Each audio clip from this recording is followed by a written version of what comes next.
Hello student, बहुत बहुत स्वागत है आज की इस न्यू वीडियो में। जितने भी बच्चे एक यूपी बोर्ड क्लास 12 के हैं, देख सकते हैं हिंदी का मॉडल पेपर 2022 का आज की इस वीडियो में सॉल्यूशन कराने वाले हैं। 100 नंबर में 100 नंबर की तैयारी की बात करने वाले हैं। तो आज की वीडियो काफी इंपॉर्टेंट है। देख सकते हैं पूरा पेपर है आपका मॉडल पेपर 2022 का। आज की इस वीडियो में पूरा सॉल्यूशन की हम एक एक क्वेश्चन को बताएंगे, और वो भी बोर्ड एग्जाम की जो ये कॉपी दिख रही है, इसी कॉपी पे आपको सोल्यूशन बताएंगे। तो देख सकते हैं ये पेज है, फर्स्ट पेज, और इसके बाद अभी हम चलेंगे, देखिए सोल्यूशन के साथ में आए हैं। अगर ऐसे आप लिखते हैं, हम इस वीडियो में बहुत अच्छे अच्छे तरीके बताएंगे, ऐसे लिखते हैं तो 100% गारंटी देता हूं कि आपका 95 नंबर हिंदी में कोई नहीं रोकेगा।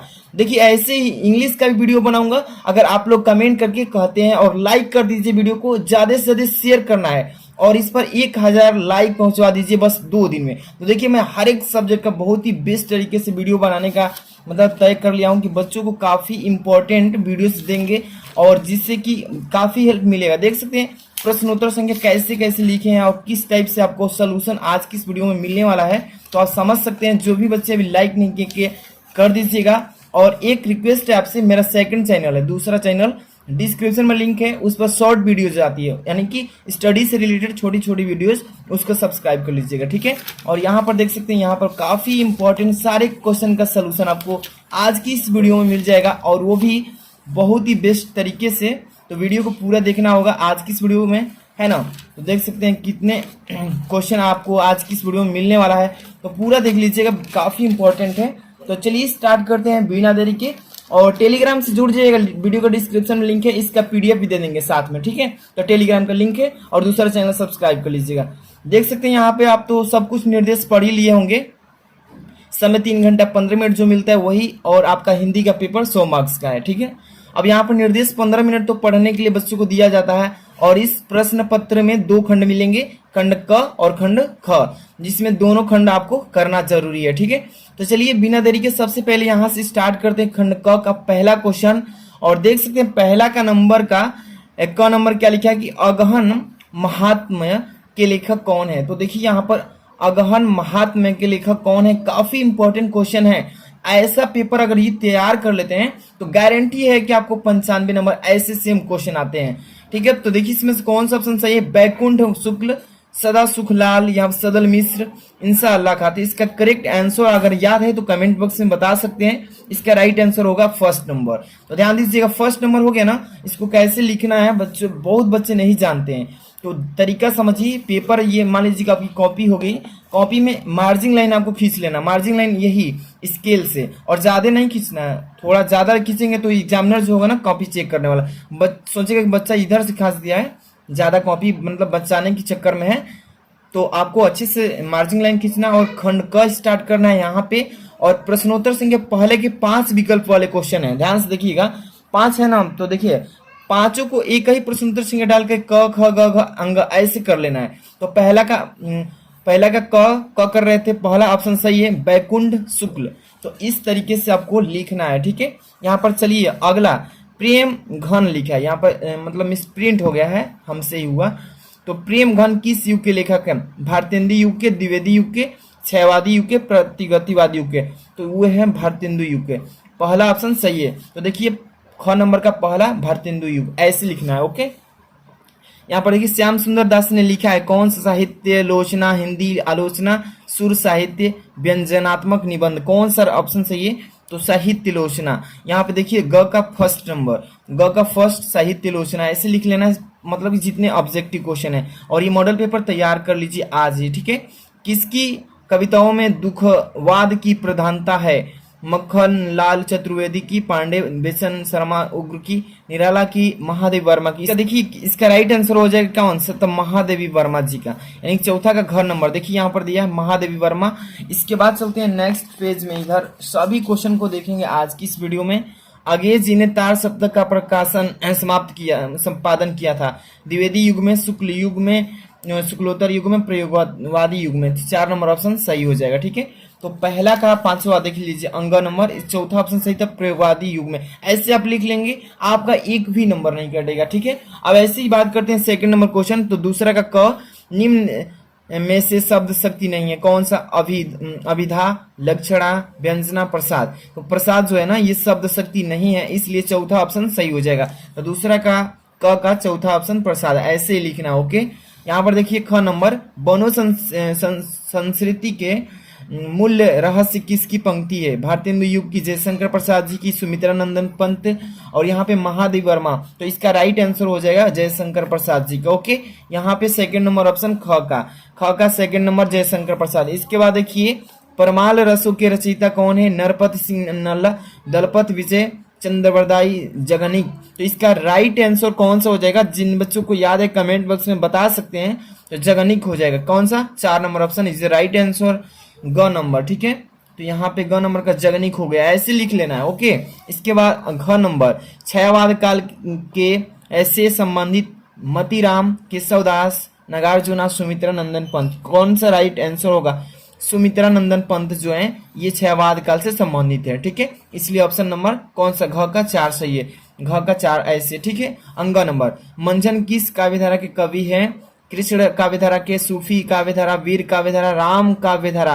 तो कौन सा राइट आंसर हो जाएगा? तो यहाँ पे देखिए सूफी जो दिख रहा है ना, सूफी काव्यधारा, यानी कि second number option is the right this question. यहाँ पर अंग का दूसरा सही है, ऑप्शन उतार देना बस। ओके, अब चलते हैं, देखिए आगे क्वेश्चन कौन कौन से हैं। तो यहाँ पे आपको क्वेश्चन नंबर 3 मिलेगा, काफी इंपॉर्टेंट क्वेश्चन है। देखिए आपको हम अच्छे से समझा रहे हैं, अगर अच्छे से समझ लेते हैं तो 100 में से 100 भी मिल सकता है। अगर आप थोड़ा सा मिस्टेक करते हैं तो 95 नंबर। तो ध्यान से देखना है, एक एक क्वेश्चन की तैयारी करेंगे। ठीक है, निम्नलिखित गद्यांशों पर आधारित प्रश्नों के उत्तर दीजिए। यहाँ पर आपको तीसरा प्रश्न जो मिलेगा गद्यांश पर आधारित प्रश्न दिया जाएगा। ठीक है, तो देखिए यहाँ पर दिया गया है कि जन का प्रवाह आनंद होता है, सहस्त्रों वर्ष साथ राष्ट्रीय जन के तादात्मक प्राप्त किया है, सूर्य की रश्मियां नित्य प्रातःकाल भुवन को भर देती, तब तक राष्ट्रीय जन का जीवन भी अनेक देखिए अके अनेक उतार चढ़ाव पार करने के बाद भी निवासी जन नई उठती लहरों से आगे बढ़ने के अजगर अमर जन। जैसे आप गद्यांश पढ़ेंगे तो आपको जानकारी हो जाएगा कि ये जो गद्यांश दिया गया है ये किस चैप्टर से दिया गया है। तो राष्ट्र का स्वरूप जो चैप्टर है आपका, राष्ट्र का स्वरूप, और राष्ट्र के मतलब स्वरूप जो चैप्टर है, इसके राइटर कौन है? तो वासुदेव शरण अग्रवाल। आप जैसे ही पढ़ेंगे तो आपको जानकारी मिल जाएगा। तो इसमें क्वेश्चन पूछेगा पहला नंबर कि उपयुक्त गद्यांश के पाठ का शीर्षक तथा लेखक, वही बता देना कि पाठ का नाम क्या है, इस पाठ को कौन लिखा है। रेखांकित अंश की व्याख्या कर देना, ये देखिए अंडरलाइन दिख रहा है ना, तो इसकी व्याख्या करना है कि कह क्या रहा है उतना का अर्थ। यहाँ पे राष्ट्र जन का जीवन कब तक अमर रहेगा ये बताना है। जन का सत्तावाही जीवन किसके समान है, उत्थान के घाटों का निर्माण किसके द्वारा होगा। तो चलिए पहले नंबर तो ये जानकारी हो गया कि किस चैप्टर से इसके राइटर कौन है। तो प्रश्नोत्तर संख्या आपको यहाँ पे अच्छे से डालना है, ध्यान से देखिएगा। अगर अच्छे से लिखेंगे तो सभी बच्चों में आपकी कॉपी जो होगी यूनिक होगी। यूनिक का मतलब अलग और बहुत ही सुंदर दिखेगी। तो एग्जामिनर का इंप्रेशन जो होगा फर्स्ट पेज सेकंड पेज पर होगा तो अच्छा, मतलब नंबर भी नहीं काटेगा, थोड़ा सा मिस्टेक भी होगा तो, लेकिन आपको अच्छे से डालना है। प्रश्नोत्तर संख्या 3 ऐसे डाल लेंगे। आप संकेत में क्या लिखें यहाँ पे, मतलब बहुत बच्चों को समझ में नहीं आता है, तो 2-3 वर्ड उठाते हैं शुरू से और 2-3 वर्ड लास्ट से, मतलब एग्जामिनर समझ जाएगा कि दो, इसमें अथवा में भी गद्यांश मिलता है। देखिए अथवा में भी दिया, तो ये भी कर सकते हैं। अगर आपको ये नहीं आता है तो ये भी कर सकते हैं, कोई डाउट नहीं है। इसलिए 2 दिया गया है तो कोई एक कर सकते हैं, उतना ही नंबर कोई एक करेंगे तो मिलेगा। तो यहाँ पे शुरू का और लास्ट का इसलिए लिखवाते हैं संकेत में कि एग्जामिनर समझ जाए कौन सा मतलब गद्यांश बच्चा सॉल्व किया है। तो जन का प्रवाह लिख देंगे ऐसे 2-3 वर्ड उठा के। लास्ट से जैसे कि निर्माण करना होता है, तो मान लीजिए निर्माण करना होता है, डाट डाट करके लिख देंगे। समझ में आ रहा है। अब पाठ का शीर्षक, मतलब इस पाठ का नाम क्या है, तो राष्ट्र का स्वरूप चैप्टर जो है, इस चैप्टर से इस गद्यांश को लिया गया है। और इस चैप्टर के लेखक कौन है, मतलब लेखक का नाम वासुदेव शरण अग्रवाल जी हैं। इतना तो आपको समझ में आ रहा है। अरेखांकित अंश की व्याख्या, देखिए अंडरलाइन जो किया गया है, इस अंडरलाइन के शब्दों का अर्थ क्या कह रहा है इसकी व्याख्या कर देना है। तो जन का प्रवाह अनंत होता है, सहस्त्रों वर्षों शास्त्र राष्ट्रीय जन के तदात्मक प्राप्त किया। तो देखिए इसका आप पढ़े होंगे, तो इसका रेखांकित अंश की व्याख्या कैसे करेंगे। तो लेखक के अनुसार, लेखक के कहने के अनुसार राष्ट्र के जनों का प्रवाह अंतहीन है। ठीक है, बहुत है, मतलब इसका अंत नहीं हो सकता है।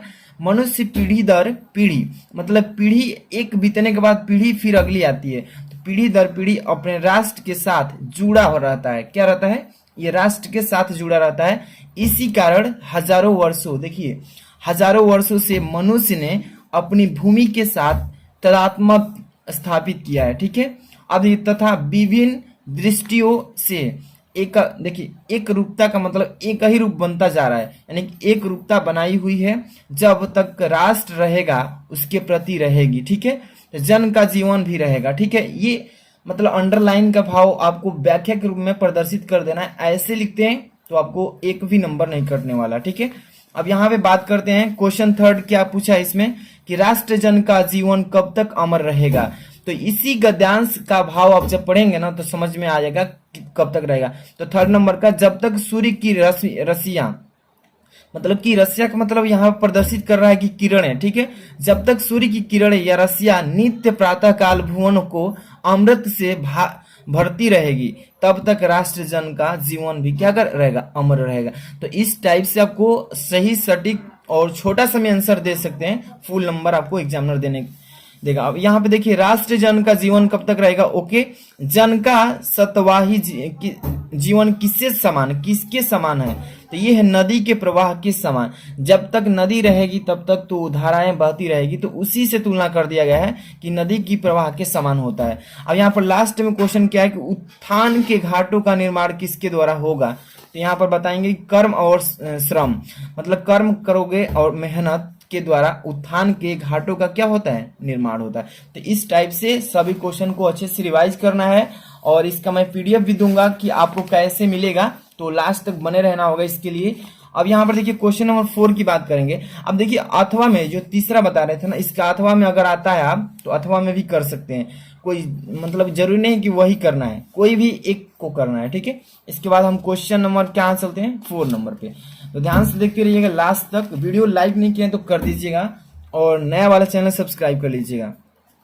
4 नंबर क्वेश्चन, दिए गए पद्यांशों पर आधारित निम्नलिखित प्रश्नों के उत्तर लिखिएगा। यहाँ पर 2 पद्यांश दिए जाएंगे। अब वो था गद्यांश और ये है 4 नंबर क्वेश्चन पद्यांश। इसमें भी 2 पद्यांश दिए जाएंगे, देख सकते हैं। फर्स्ट नंबर है, इसके बाद अथवा में अगर जो भी आपको आता है वो कर सकते हैं। चलिए मैं तीसरा का बताया था, ये वाला मतलब फर्स्ट ही बता दिया था। अब इसमें हम बता देते हैं, मान लीजिए कि अथवा वाला बता देते हैं कि कोई भी दिक्कत ना हो एग्जाम में। मान लीजिए कि मैं फर्स्ट ही बताते चलूंगा, तो अथवा में कोई को आता होगा तो वो कैसे करेगा। तो इस वीडियो को पूरा देख लीजिएगा। मान लीजिए कि अथवा में किसी को आ रहा है तो अथवा वाला कैसे एडिंग कर लेंगे। चलिए पहले पढ़ते हैं इसको। ठीक है, दुख की पिछली रजनी बीच विकसता, सुख का नवला प्रभातः एक पर्दा, यह झीना नील पिछाए, जिसमें सुख गात जिसे तुम समझे हो अभिशाप, जगत की ज्वालाओं का मूलह इसका वह रहस्य वरदान, कभी मत इसको जाओ भूल। तो देखिए इस गद्यांश को जो आप पढ़ेंगे तो आपको मालूम हो जाएगा कि मतलब किस चैप्टर से लिया गया है और इस चैप्टर के राइटर कौन है। तो ये देखिए कामायनी और जयशंकर प्रसाद। तो ध्यान से देखिएगा, इसमें पूछा क्या है कि पद्यांश पर आधारित निम्नलिखित प्रश्न को उत्तर दीजिए। तो इसमें संदर्भ लिखना होता है, और संदर्भ देखिए यहाँ पर सबसे पहले इसका प्रश्नोत्तर संख्या कैसे डालना है। प्रश्नोत्तर संख्या डाल लीजिए 4 नंबर, ऐसे ही करना है ना। अब आपको संकेत इसलिए डालवाते हैं कि बहुत सारे देखिए दोनों में से कोई एक कर रहे हैं ना, तो संकेत डाल देंगे तो एग्जामिनर को आसानी होगी चेक करने में कॉपी। दुख की पिछली लास्ट से उठा दो, इसको जाओ भूल। तो दुख की पिछली डॉट डॉट करके इसको जाओ भूल, ऐसे लिख लेना है। अब इसमें देखिए आपको करना क्या है, फर्स्ट नंबर इसमें प्रश्न पूछ दिया है। क्या पूछा है कि प्रस्तुत पंक्तियों में किन 2 पत्रों के बीच वार्तालाप हो रहा है, तो ये बताना है। तो प्रस्तुत पंक्तियों में कामायनी, देखिए कामायनी के 2 प्रमुख पात्र श्रद्धा एवं मनु के बीच वार्तालाप चल रहा है। ठीक है, तो इस टाइप से लिखना है। सेकंड नंबर, ईश्वर का रहस्यमयी वरदान क्या है, भगवान का रहस्यमयी वरदान क्या है। तो दूसरा नंबर ध्यान से देखिए, ईश्वर का रहस्यमयी वरदान दुख है। क्या है, दुख। इसके बाद थर्ड नंबर, प्रस्तुत पंक्ति में कौन कह रहा है, मतलब कौन कह रहा है इसमें।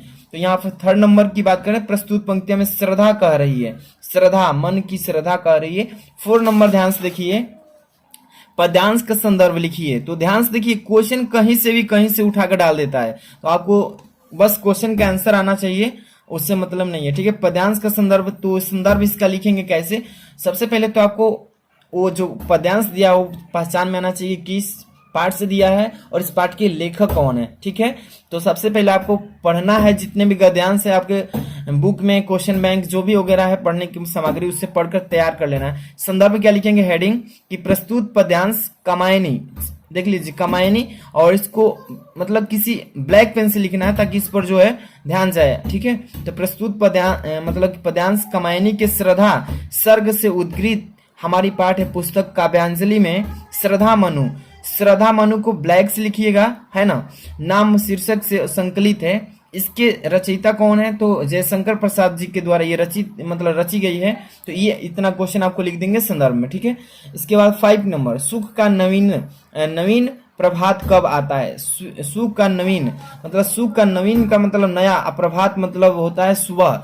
सुख का नया सुबह कब आता है, तो इसका देखिए ध्यान से पढ़िए कि दुख रूपी रजनी की समाप्ति पर सुख रूपी नवीन प्राप्त, मतलब कि जैसे ही हमारे दुखों का कारण जैसे ही समाप्त होता है तो वैसे ही हमारे सुख की जो नवीन प्रभात है वो निकल आता है। तो यही इसमें बताना था। अब चलते हैं नेक्स्ट क्वेश्चन, यहाँ पे 5 नंबर, ध्यान से देखिएगा, एक एक क्वेश्चन काफी इंपॉर्टेंट है फॉर बोर्ड एग्जाम 2022। यहाँ पर क्वेश्चन नंबर देखिए 5 क्या लिखा गया है इसमें, क नंबर कि निम्नलिखित में से किसी एक लेखक का जीवन यानी कि जीवन परिचय, तो ध्यान से पढ़िए कि निम्नलिखित में से किसी एक जीवनी कर रहा है, वही मतलब जीवन साहित्यिक परिचय देते हुए उनकी रचनाओं का उल्लेख कीजिए। यानी कि साफ साफ कह रहा है कि पहले जीवन परिचय लिखिए और अपने जीवन में कितनी साहित्यिक परिचय मतलब उनका है वो सारी चीजों को इसमें लिखना है जीवन परिचय में। तो इस पर 3 नंबर मिलता है। बोर्ड एग्जाम में कितने नंबर, तो 3 नंबर मिलेगा। देखिए यहाँ पर ऑप्शन दिया है 3, तीनों में से किसी एक पर लिखना है, जैसे कि वासुदेव सरल अग्रवाल, एपीजे अब्दुल कलाम और हजारी प्रसाद द्विवेदी। जो भी जिस पर टॉपिक पे आपको मतलब जीवन परिचय याद है उस पर लिख सकते हैं। जैसे कि हजारी प्रसाद द्विवेदी पर लिखना है तो कैसे लिखेंगे, चलिए क्वेश्चन नंबर 5 ध्यान से देखिए। यहाँ पे हम एक एक क्वेश्चन को आपको बताएंगे इस वीडियो में, पूरा देख लीजिएगा। यहाँ पे छोटा करते हैं, थोड़ा सा बड़ा हो चुका है, थोड़ा सा छोटा है ना। हाँ चलिए कमेंट करके बताइएगा कैसी लगी वीडियो, और इंग्लिश की ऐसी वीडियो चाहिए question wise all model paper solution. Comment करना है, इस वीडियो को ज्यादा से ज्यादा शेयर करना है ना, तो हम जानकारी लेंगे। यहाँ पर देखिए प्रश्नोत्तर संख्या 5 का क कर रहे हैं, इसके बाद 5 का ख भी है। ठीक है, तो यहाँ पे ये लेखक का जीवन परिचय है और 5 का ख जो होगा वो कवि का जीवन परिचय। यहाँ पर देखिए 3rd नंबर हम बता रहे थे इसमें 3rd नंबर हजारी प्रसाद द्विवेदी। यहाँ पे आपको लिख लेना है प्रश्नोत्तर संख्या 5 का क, और यहाँ पे 3rd नंबर कर रहे हैं तो 3rd number doctor Hazari Prasad Dwivedi, top headline लिखना है इसमें, है ना, सबसे ऊपर।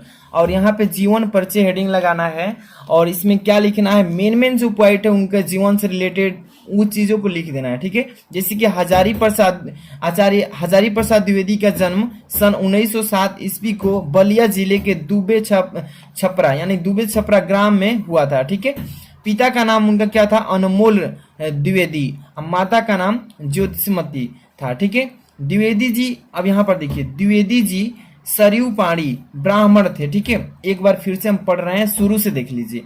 आचार्य हजारी प्रसाद द्विवेदी जी का जन्म सन 1900 कितने में 7 में हुआ था, और वो भी कहाँ पे, तो जिला जो है बलिया है। ठीक है, जहाँ पे मैं भी हूँ, बलिया जिले से हूँ। तो देखिए बलिया जिले के दुबे छपरा के ग्राम में हुआ था। ठीक है, पिता का नाम उनका क्या था, अनमोल द्विवेदी, और माता का नाम क्या था, ज्योतिषमती। ये ही चीजें उनको मेन जो है ना, पहले नंबर तक किस सन में हुआ था, कहाँ पे हुआ था, उनके पिताजी का नाम क्या है, उनके माताजी का नाम क्या है, इन चीजों को मेन है, तो इसको याद रखना होता है। अब देखिए द्विवेदी जी सरयू पाणी ब्राह्मण थे। ठीक है, क्या थे, एक ब्राह्मण। इनके बचपन, यहाँ बचपन है, ठीक है, इनके बचपन का नाम वैद्यनाथ था। क्या था, वैद्यनाथ द्विवेदी। 18 मई, अब देखिए जी 18 मई सन 1979 ईस्वी को हिंदी है। ठीक है, हिंदी का यह महान पुत्र जो है कौन, हजारी प्रसाद द्विवेदी, ये स्वर्गवास में लीन हो गए, मतलब कि इनकी मृत्यु हो गई। तो यही होता है मेन जो पॉइंट जीवन परिचय से रिलेटेड है, इसको लिखेंगे। अब यहाँ पे साहित्यिक परिचय देना है कि उनका साहित्य में परिचय क्या है, तो यहाँ पे हेडिंग लगाना है आपको अच्छे से साहित्यिक परिचय में, और लिखना है कि आचार्य हजारी प्रसाद द्विवेदी जी का हिंदी साहित्य के अंतर्गत आलोचना तथा निबंध के क्षेत्र में अविस्मरणीय, मतलब जिसको भूला ना जा सके, अविस्मरणीय योगदान है। ठीक है, अब यहाँ पे बताएंगे कि 1930 ईस्वी में काशी हिंदू विश्वविद्यालय से ज्योतिषाचार्य की उपाधि तथा 1949 ईस्वी में ध्यान से पढ़िए कि 1930 ईस्वी में काशी हिंदू विश्वविद्यालय में ज्योतिषाचार्य की उपाधि मिली थी उनको, और सन 1949 ईस्वी में लखनऊ विश्वविद्यालय से डीलिट की उपाधि प्राप्त की थी। तो उन्होंने साहित्य के परिचय में यही चीज लिखना है जो उन्होंने किया है। अब यहाँ पर कई विभागों के मतलब कि अध्यक्ष एवं प्रमुख भी रह चुके हैं। तो ये है हजारी प्रसाद द्विवेदी जी का साहित्यिक परिचय।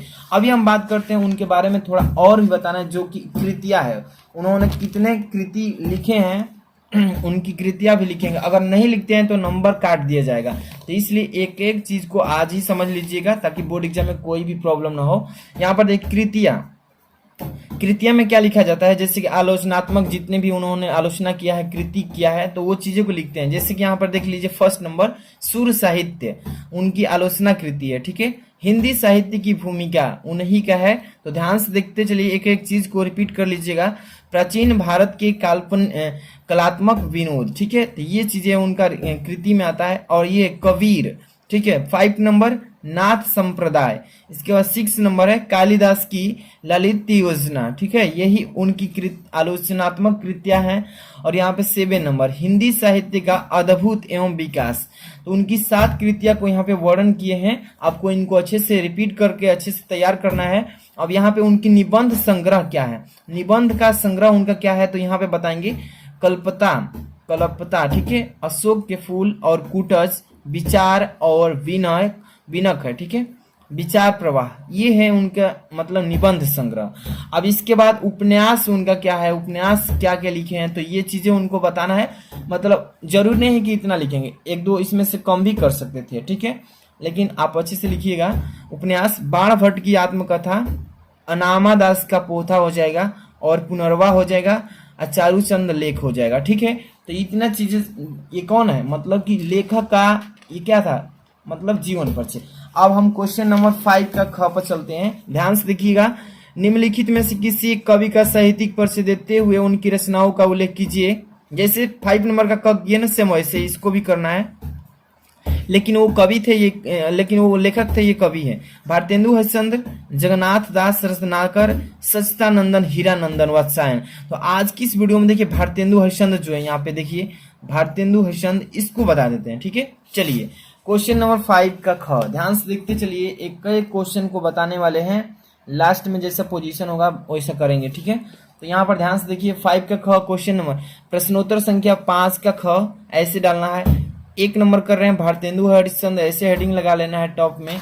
अब यहाँ पे चलते हैं जीवन परिचय। भारतेंदु हरिश्चंद्र जी का जन्म काशी के प्रसिद्ध वैश्य परिवार में सन 1850 ईस्वी में हुआ था। ये याद रखना है कि कहाँ पे, काशी के प्रसिद्ध वैश्य परिवार में सन 1850 ईस्वी में हुआ था। पिता गोपाल चंद गिरधर दास, पिताजी का नाम याद रखिएगा अच्छे से, गोपाल चंद गिरधर दास, ठीक है, और ब्रज भाषा के प्रसिद्ध कवि भी थे। अब देखिए 7 वर्ष की उम्र में भारतेंदु जी ने एक दोहा लिखा था। 7 वर्ष की जब उम्र थी उनकी, तभी उन्होंने एक दोहा लिखा था। तब पिताजी ने उन्हें महाकवि होने का आशीर्वाद भी दे दिया था, ठीक है। उनके पिताजी महाकवि होने का क्या दिया, आशीर्वाद दिया था। बचपन में ही माता पिता छोड़कर चले गए, मतलब किसके, तो भारतेंदु हरिश्चंद्र जी का। तो यहाँ पे उनके माता पिता बचपन में उनको छोड़कर चले गए, यानी कि गुजर गए थे। अब देखिए उनके बाद भारतेंदु जी सोचतों और विचितों की आवाज को अपने काव्य के माध्यम उठाते रहे, मतलब माध्यम से आगे बढ़ते रहे।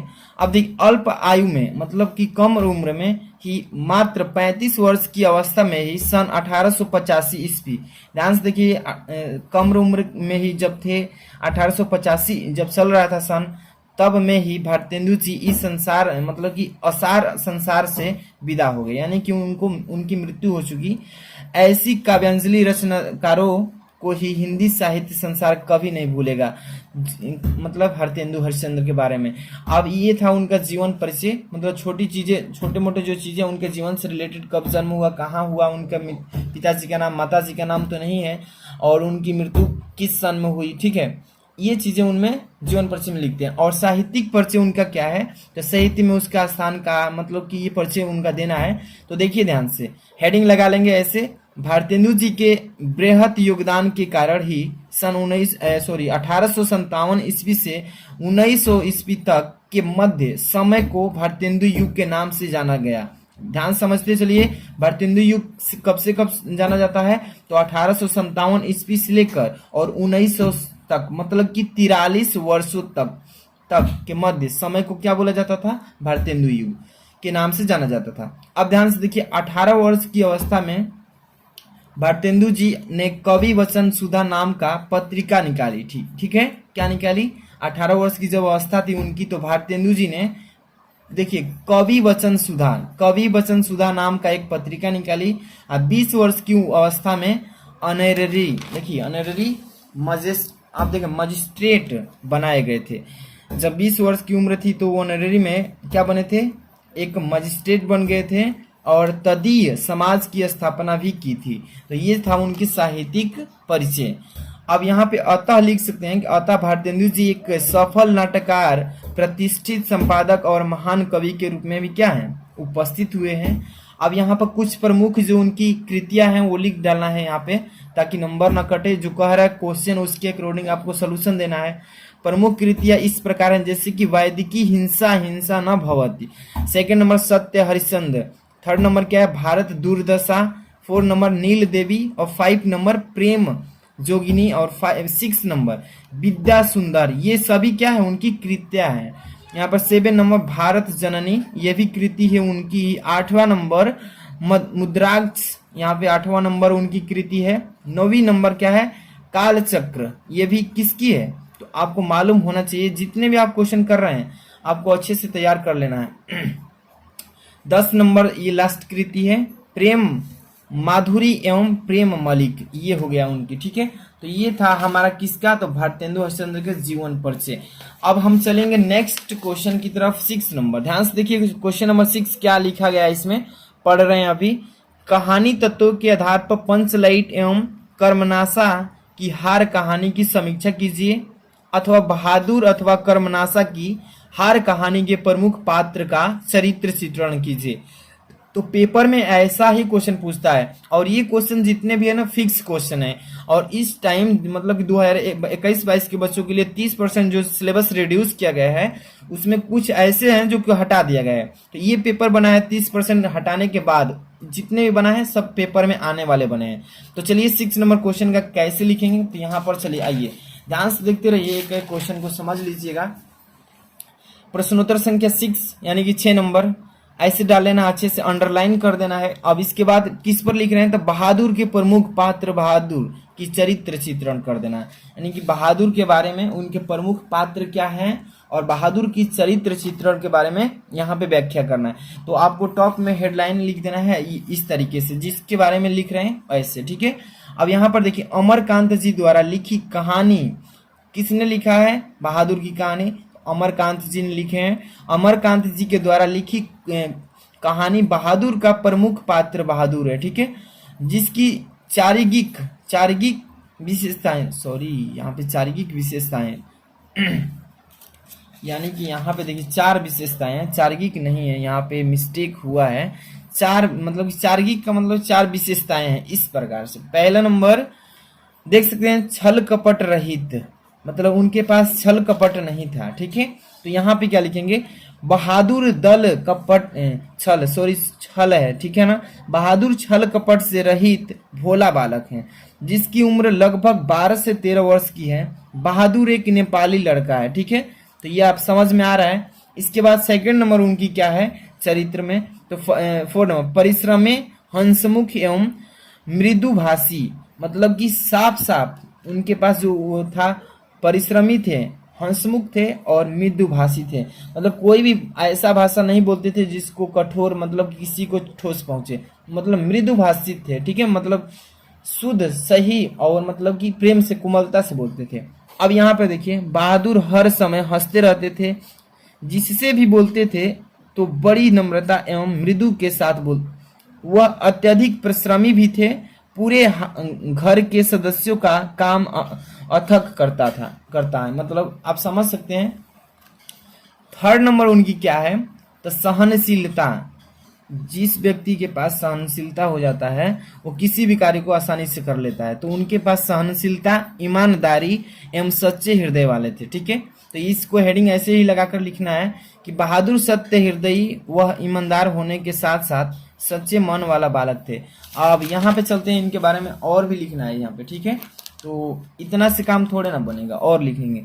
किशोरी उससे बार देखिए बार बद, यहाँ पर बदसलूकी करता है। ठीक है, किशोरी जो है उससे बार बार बदसलूकी करता है, मतलब कि बदसलूकी मतलब मजाक वगैरह और भी कुछ, परंतु वह थोड़ी ही देर में भुला देता है। लेकिन जब उसे बाप की गाली देता है तो बहादुर का स्वाभिमान जाग जाता है। यही था उनके पास गुण कि कोई भी अगर पर्सनल पेरेंट्स को गाली देता है तो उसके पास जो बदसलूकी नाम की चीज़ है वो जाग जाती है। तो वही चीज़ें उनके पास थी। ठीक है, 4 नंबर, मातृप्रीत भक्त, माता पिता के वो सच्चे भक्त थे। ठीक है, लेकिन उनके माता पिता कम उम्र में ही मतलब निधन उनका हो गया था। तो बालक यहाँ पर लिखेंगे हेडिंग लगाकर कि बालक बहादुर अपने माता पिता के प्रति भक्ति भावना रखता है, अपने कमाए पैसे माँ बाप को ही देना चाहता है। इस प्रकार हम देखते हैं कि बहादुर एक व्यवहार कुशल, स्नेही एवं ईमानदार बालक है। उसका चरित्र पाठक को अपनी ओर आकर्षित करता है। ठीक है, तो इतना उनके बारे में वर्णन कर देना है, तो ये उस पर क्लियर हो जाएगा, आपका फुल नंबर मिल जाएगा। 7 नंबर ध्यान से देखिए, स्वपठित। अब यही क्वेश्चन है, आपको जिला वाइज मिलता है, मतलब कि किस जिले से हैं यूपी के, उसके अकॉर्डिंग आपको यहाँ पे करना पड़ता है क्वेश्चन। तो 7 नंबर क्वेश्चन अभी हम समझा रहे हैं कि स्वपठित खंड काव्य के आधार पर किसी एक खंड काव्य के एक प्रश्न का उत्तर दीजिएगा। यहाँ पर देखिए क, ख, ग, घ, अंग, च, यानी कि 6 इसमें क्वेश्चन दिए गए हैं। आप यूपी के किस जिले से हैं, आपको हर एक जिले का अलग अलग ये याद करना होता है। तो आप जिस जिले से हैं कमेंट बॉक्स में जरूर बताइएगा। अब मैं बता दूंगा कि आपके जिले के लिए काफी कौन इंपॉर्टेंट क्वेश्चन है जो बार बार रिपीट करता है। तो इसमें मैं नहीं बता सकता क्योंकि हर एक जिला का अलग अलग क्वेश्चन ये आता है। सत्य की जीत खंड काव्य के मुख्य विशेषता का वर्णन करना है अपने शब्दों में, अथवा सत्य की जीत खंड काव्य के नायक का चरित्र कर सकते हैं। तो कोई भी एक ही करना, अथवा में जो दिया है, तो आप किस जिले से उसके अकॉर्डिंग मैं बता दूंगा कमेंट बॉक्स में, तो कमेंट करके जरूर बताइएगा। अब इसके बाद हम 8वां क्वेश्चन पे चलते हैं। ठीक है, अब ध्यान से देखिए, मतलब कि 8वां क्वेश्चन जो है ना, यहाँ से खंड ख स्टार्ट होता है। तो खंड ख जब भी आप कीजिएगा तो नया पेज से स्टार्ट कीजिएगा, मतलब कॉपी में जो है नया पेज से स्टार्ट कीजिए। मान लीजिए कि यहाँ खत्म हो गया और इतना अभी लाइन बची है, तो इस पर नहीं लिखना, आपको नया पेज लेना है आगे से, और यहाँ पर खंड स्टार्ट करना है ख। अभी मैं बात करेंगे, अभी खंड ख स्टार्ट कर रहे हैं। तो चलिए देख सकते हैं इसमें क्वेश्चन किस टाइप से पूछेगा। निम्नलिखित संस्कृत गद्यांशों में से किसी एक का संदर्भ सहित हिंदी में अनुवाद कीजिए। देखिए संस्कृत में आपको गद्यांश दिया जाएगा, वो भी 2 दिया जाएगा, एक क और उसके बाद अथवा में दे दिया जाएगा। तो किसी एक को करना होता है, जो आपको आए वो कर सकते हैं, कोई एक ही करना है। लेकिन क्या क्या लिखना है, संस्कृत के गद्यांश को इसका संदर्भ सहित हिंदी में अनुवाद करना है। संदर्भ सहित हिंदी में अनुवाद कहता है ना, तो इसका संदर्भ और हिंदी में अनुवाद कर देना है। तो चलिए सबसे पहले आपको पढ़ना है इस संस्कृत के गद्यांश को और पहचानना है कि किस चैप्टर से इसको लिया है और इस चैप्टर के लेखक कौन है। चलिए देखिए यहाँ पर, अतीते प्रथम कल्पे चतुष्पदा सिंहम राजा न कुर्वन्। अब देखिए यहाँ पर खड़ी पाई, मत्स्या आनंद मत्स्य शकुनय, अब यहाँ पर अह की मात्रा है, शकुनय स्वर्हंसम तस्य पुनः स्वर राजहंस्य दुहित सहनपोतिका अतीव स्वरुवती। यहाँ पर देखिए असित आसित है। ठीक है, सह तत्स्य वरदामान यत सा। इसको देखिए संस्कृत को अच्छे से पहले जो जहाँ भी पढ़ाया जाता है इसको अच्छे से पढ़ेंगे। संस्कृत जैसे ही पढ़ेंगे तो आपको तो जानकारी मिल जाएगा कि किस चैप्टर से है। तो इसमें 2 दिया है, आपको जो भी करना है तो वो कर सकते हैं। चलिए मैं इसको अथवा वाला को बता देता हूँ। जैसे कि अथवा में लिखा है कि सा मैत्रेयी उवाच ये नाहम नामृतहम श्याम किमयि तेन कुर्यम यदेव भगवन। आप देखिए जैसे इसको पढ़ेंगे तो आपको जानकारी हो जाएगा किस चैप्टर से। तो चलिए इसका सलूशन बताते हैं सीधे सीधे।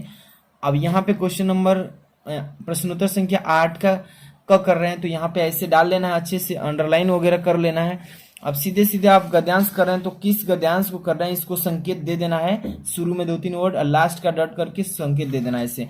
जैसे कि हम कर रहे हैं सेकंड नंबर, सा मात्रेयी वाच अमृतत्व साधनम, इस तरीके से आपको डाल देना है। और डालने के बाद आपको यहाँ पे पहला नंबर क्वेश्चन क्या पूछ रहा है, संदर्भ संदर्भ लिखेंगे और संदर्भ लिखने के बाद यहाँ पे हिंदी में अनुवाद कर देंगे। चलिए तो देखिए इसी को कर रहे हैं, तो प्रस्तुत संस्कृत गद्यांश, यानी कि जो ये प्रस्तुत है गद्यांश है जो संस्कृत से है, इसको लिखेंगे प्रस्तुत संस्कृत गद्यांश, यानी कि संस्कृत दिग्दर्शिका नामक हमारी पाठ्य पुस्तक के आत्मज्ञ, देखिए ध्यान से देखिए किस चैप्टर से, आत्मज्ञ एवं सर्वज्ञ नामक पाठ से उद्गृत है, यानी कि ली गई है।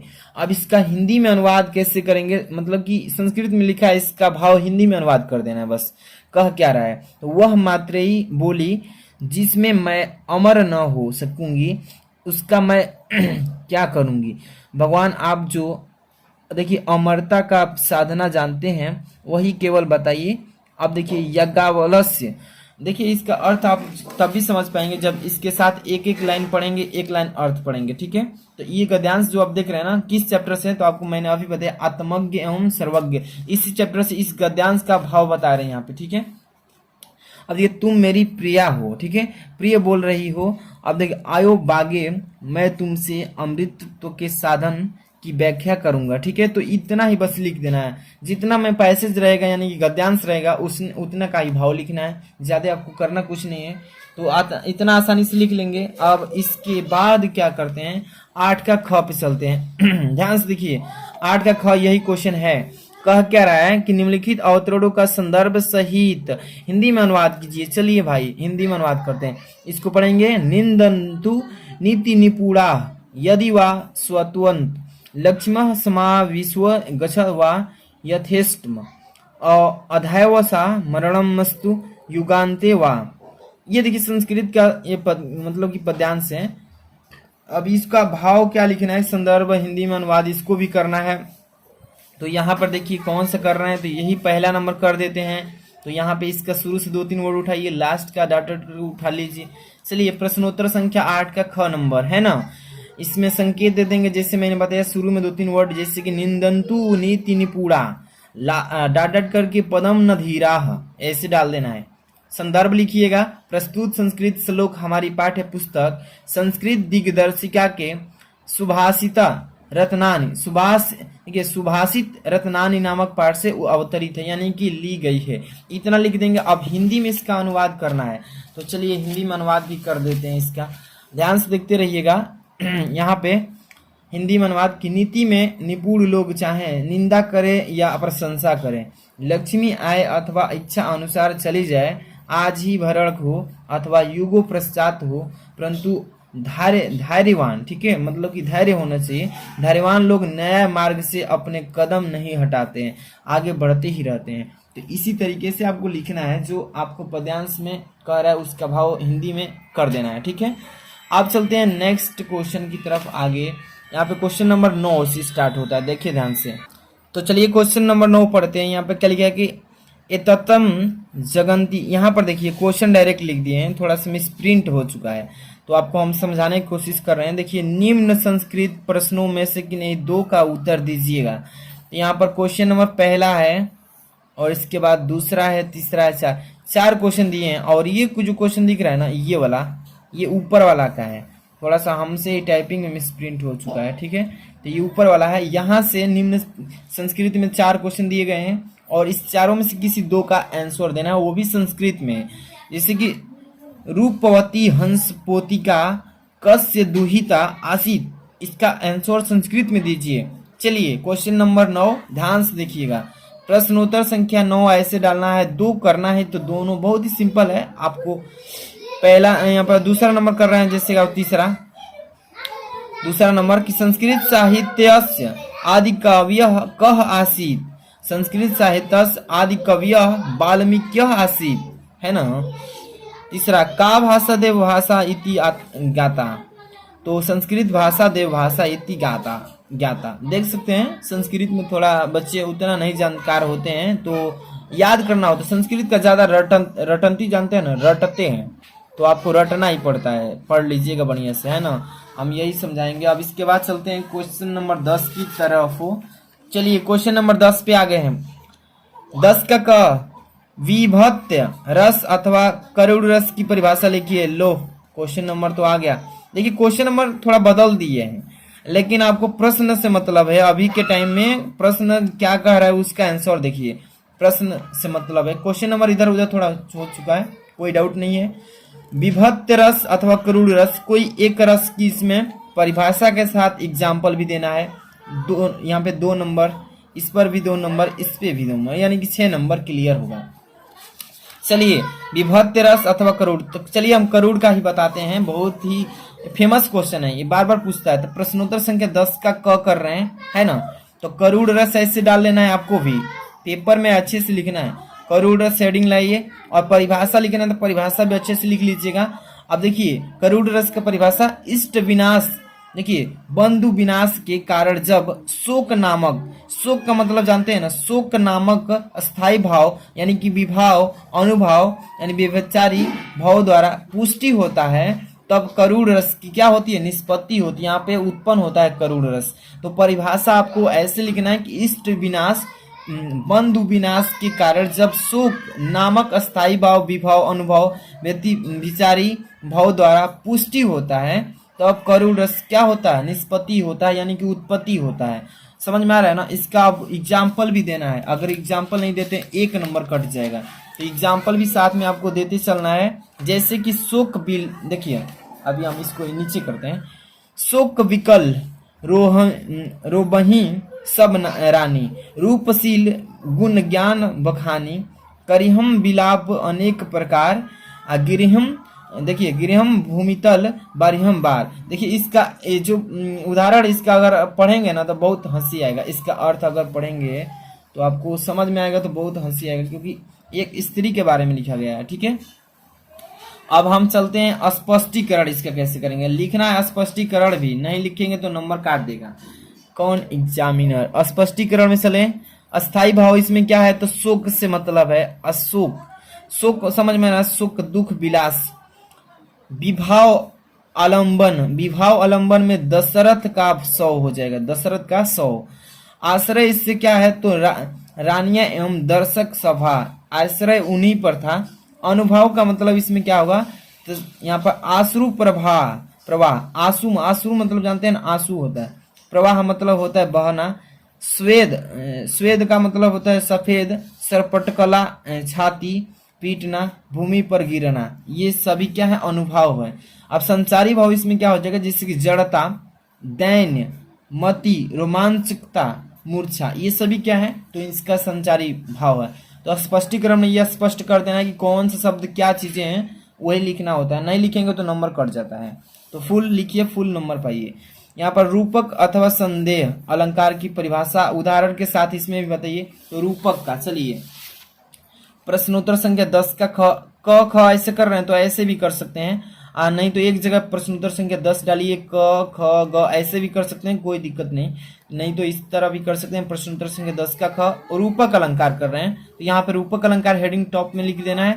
परिभाषा लिखना है ना, तो परिभाषा हेडिंग लगाइए। और क्या लिखेंगे, जहां उपमेय में उपमान, जहां उपमेय है उसी में उपमान का भेद रहित आरोप हो।